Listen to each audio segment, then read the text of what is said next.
Okay, this is Seth back again with the Otis Photo Lab. Continuing with the same document that I started last time, the test book, I've added a few other images here. And I'm just going to go over some basic adjustments that you'll often have to make when laying out a book file. Let me get my tabs back in here. Okay. For one thing, one nice shortcut, Command 0. It's going to make your document as big as it can go without cropping anything off in your window. If I get my panels out of the way, that'll be a little bigger.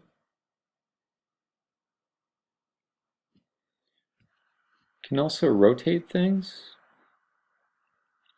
So one quick way to do that, you see the cursor turns into a double-sided arrow when I hover near the corner. I can then just rotate that image.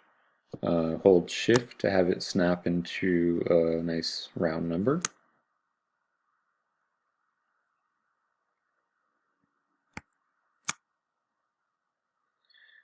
Click off to deselect it. Notice that right now I have this top arrow selected. Okay, that's the selection tool. So you want to be very conscious of what you have selected as you're working and where you're clicking. Another thing, if you notice here in the middle of the image, the cursor becomes a hand, and then you get this sort of double circle. If I tried to move my image, but I clicked inside these circles, it's going to do something weird. So that actually just moved the frame around the image instead of the image itself. So the image itself is still over here. And they become separated, and now I don't know what's happening. So I'm going to undo that. I'm just doing Command Z. If you get into that situation, you can also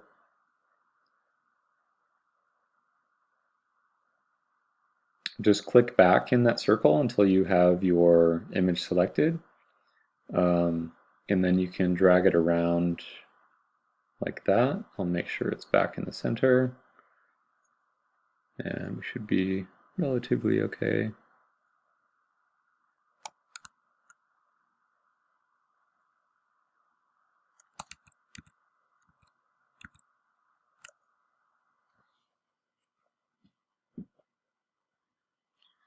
One other thing I can do, I'm sure everyone is familiar with copying and pasting in other applications, so that's true here as well. I can do Command C or edit copy and then deselect that because I don't want to paste back into that same frame. I'll click over here, Command V or edit paste, and that gives me another image. I can move that around, zoom out a little.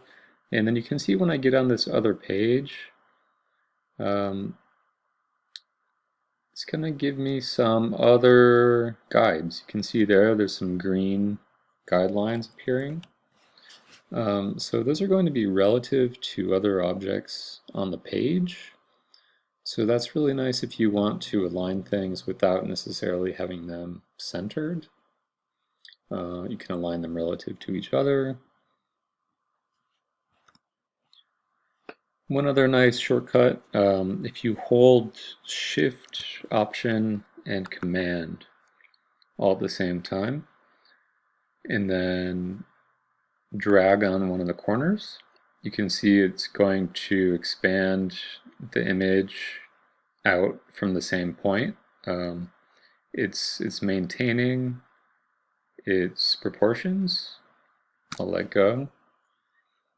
Okay, so the shift is what's keeping our proportions there, and option is what's keeping it expanding around one central point. If I didn't hold option, then it would just be expanding in the direction of whichever corner I'm pulling on. And if I don't have shift, then it gets all out of whack and stretches.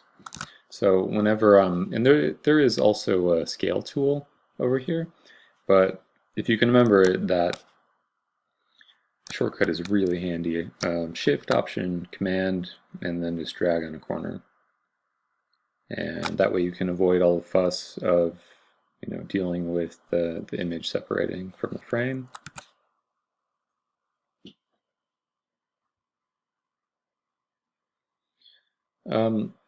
One other thing over here in the Pages panel. So at any point you can add or delete pages. Let's just take a more simple approach here without trying to duplicate pages and images like we were doing before. I'll just click here on this page. When I go down here, you can see this little page icon that's create a new page. If I click it once, it'll just insert one page after the page I had selected. The problem there is I end up having an odd number of pages. And anytime we're making a book, we need to have an even number of pages. So I'm going to click that one more time. I'll add one more page. And now that gives me 2 blank pages here. Now let's say I change my mind. I don't want those. Hold Command or Shift. Select everything I want to move or delete. Let's say I want to move it first. I'll just grab it and drag it until you see this little spacer appear. I'm going to put it on the right of this spread here. Okay, so that just moves like so. We could also delete it. There's a little trash bin down here with those 2 pages selected. Click Trash. Gets deleted right away. I can also add or insert pages up here. This is in the Layout drop-down menu. So I've gone to Layout, Pages, and I could choose Add Page. That would do the same thing as the page icon. I could also choose Insert Pages or Move Pages. I'm going to do Insert. Now you can choose at what point you would like to be inserting the pages and how many pages you want to be putting in there. So let's say I know I have some text. I want to have, let's say, 4 pages with just text, no images. I'll do that. Come over here. Just like any other Adobe application, you've got your type tool. I'm going to select that.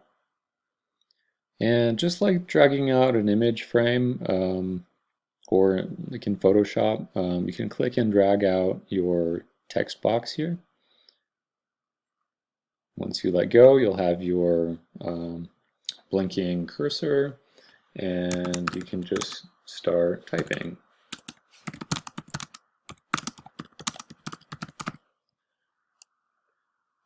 Many of the same controls can be applied here. So I'll do Command A for select all. You can come up here into your Properties panel and control a number of things up here, like your font, your size, what kind of style, italic or bold, and various other things like kerning and spacing, things that you would want to consider in terms of the design of your book. Let's say I have a nice paragraph here, but it's very uneven on the edge. Select that. You can do different paragraph controls. I'm going to do a force justify. That evens that out. Get rid of that. Let's say I'll go to my cover. Let's say I want a title on the cover. Let's do that, and let's also make it a solid color background. Over here I have a rectangle tool.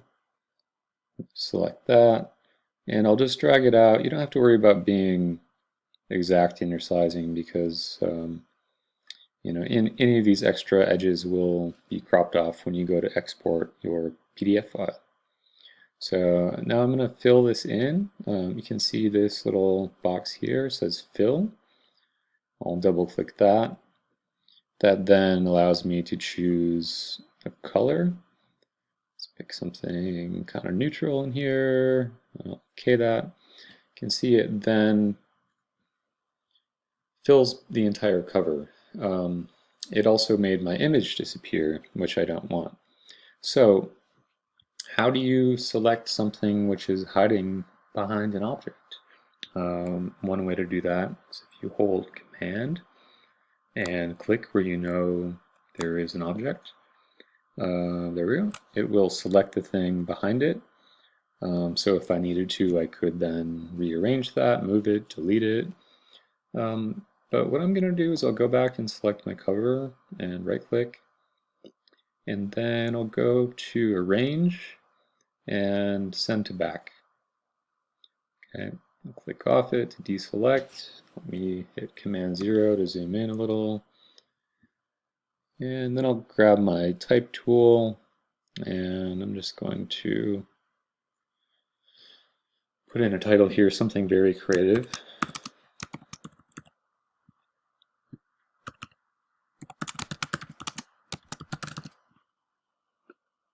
And let's make this part a little bigger.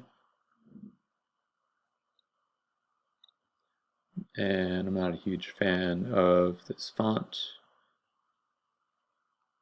Let me do Charter. And let's try to space these letters out a little bit. And I think I'll get rid of by, that's sort of implied.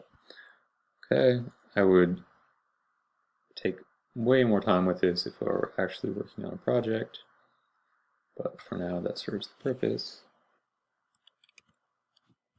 I'm going to copy this color, and even though I wouldn't necessarily leave color rectangle like this in a file as I was exporting it to print, because instead, you might print on just a colored piece of paper. I find that it helps in terms of getting the book file laid out to be able to visualize what it's going to look like, to actually have it look as close as possible to the real thing as you are editing.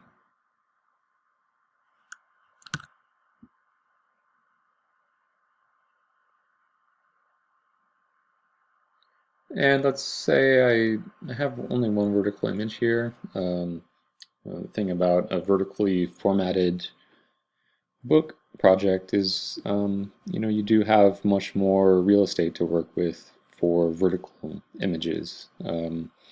Let's say I don't necessarily want these all to be a consistent size. I'm going to make this one a little bit bigger. I think I'll just sort of intuitively, using my Shift Option Command shortcut, drag this out, something like that.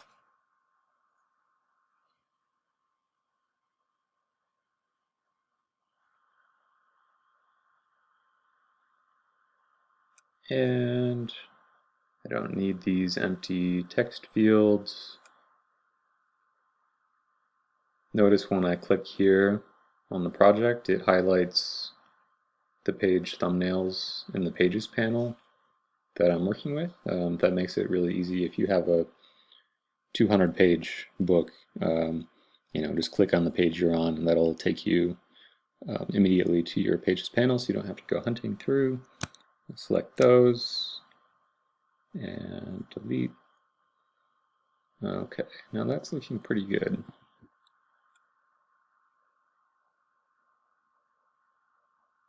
In the next video, I'll show you how to put in page numbers.